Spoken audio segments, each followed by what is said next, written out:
dengan secara langsung. Nah, sedangkan media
Ya, jadi media sosial ini untuk mempermudah seseorang dalam berkomunikasi.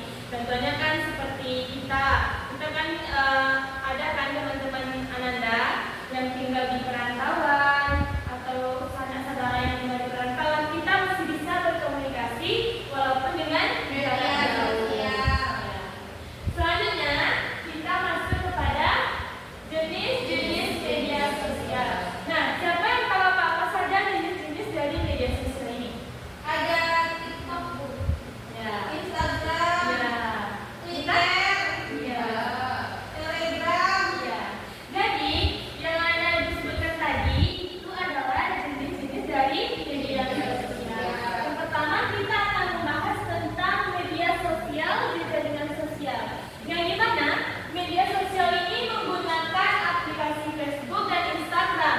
Kita bisa melihat postingan orang lain yang dimana dia mengunggah tentang diri pribadinya dan apa yang sedang terjadi pada dirinya.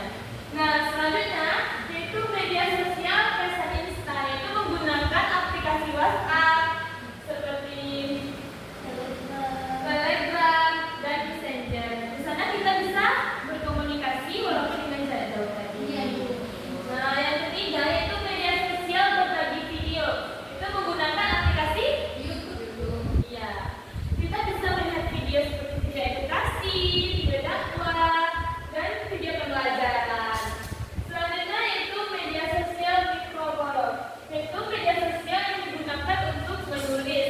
Adapun aplikasi yang digunakan adalah Facebook, ya, dan Twitter. Nah, selanjutnya yang kelima ada media sosial forum diskusi, yang dimana media ini menggunakan aplikasi Kaskus. Yang keenam itu media sosial profesional. Media ini digunakan untuk membangun jaringan kinerja dan membagi karir, contohnya seperti ya.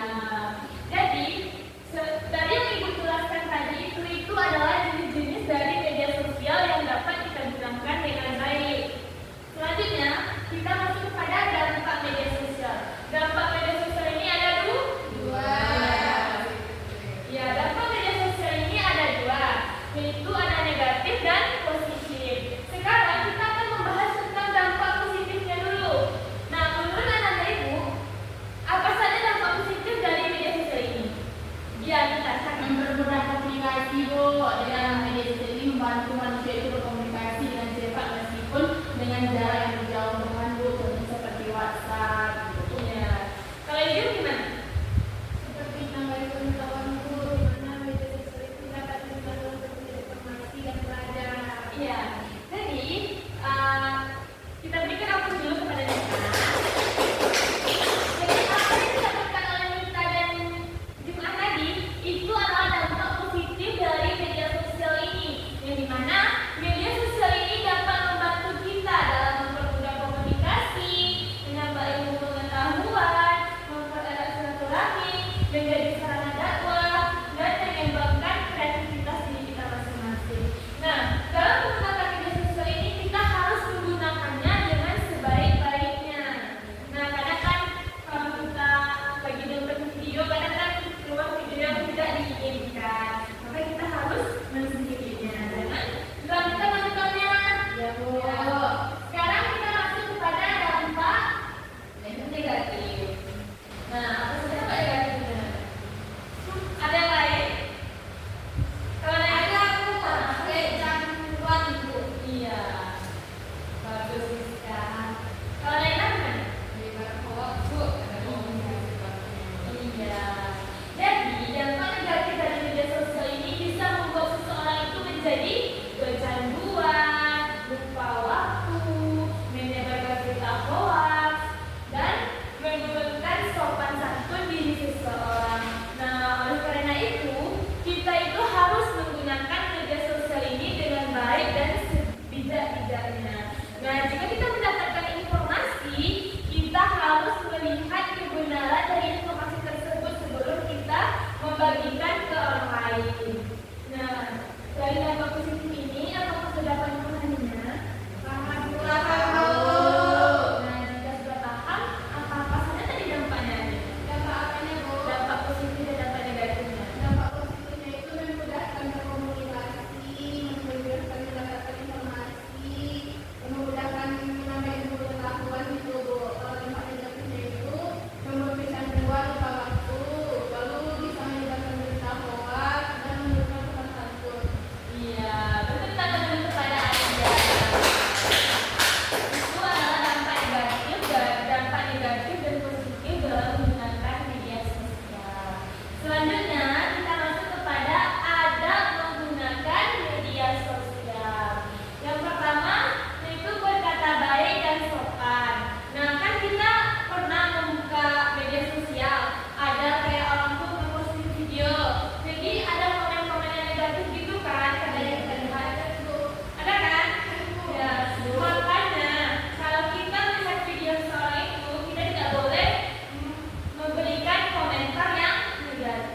beriman dan harus mengetahui adab-adabnya supaya kita tidak terbawa arus. Iya. Selanjutnya itu tidak berlebihan dalam menggunakan media sosial ini. Nah, sebenarnya tadi kan seperti Rizka, makanya dia menonton videonya berjam-jam menonton TikToknya. Nah, yang seperti ini tadi contoh ya. Karena itu akan merusak diri Anda dan membawa waktunya dengan sia-sia. Kecuali Rizka ini menonton video TikTok dan YouTube-nya digunakan untuk mencari materi pembelajaran, video-video dakwah, itu baru boleh. Nah, dari sepanjang penjelasan ibu tadi, apakah itu sudah dapat memahami tentang adab ini? Sudah, Ibu. Nah, jika sudah, sekarang ibu akan membagi Anda ke dalam dua kelompok, yaitu mencari permasalahan tentang adab dalam menggunakan media sosial ini. Contohnya kayak studi kasus gitu, bisa? Yang Naila sampai Mirta itu kelompok 1 dan Alia kelompok 2.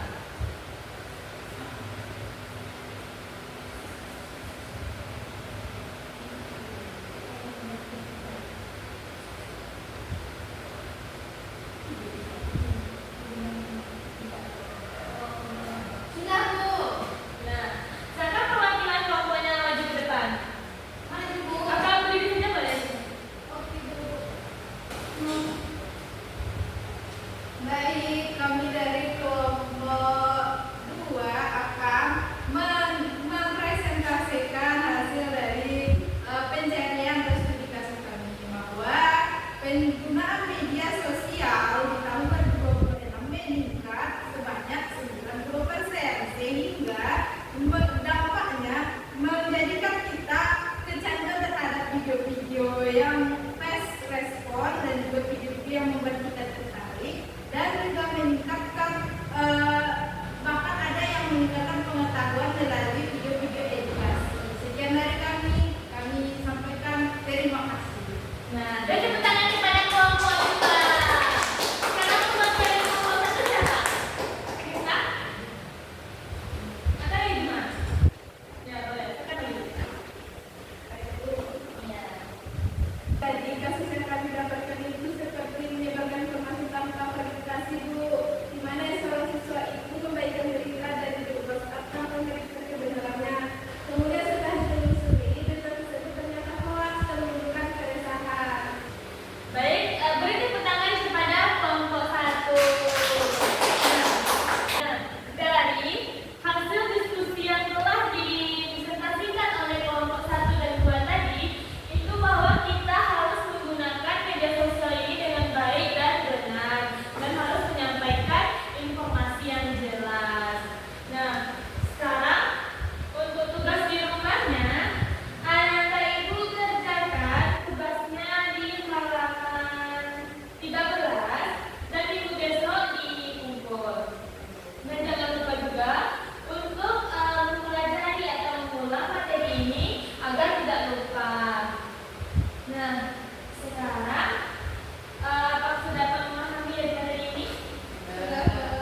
Nah, jika sudah, mungkin sekian pembelajaran kita hari ini.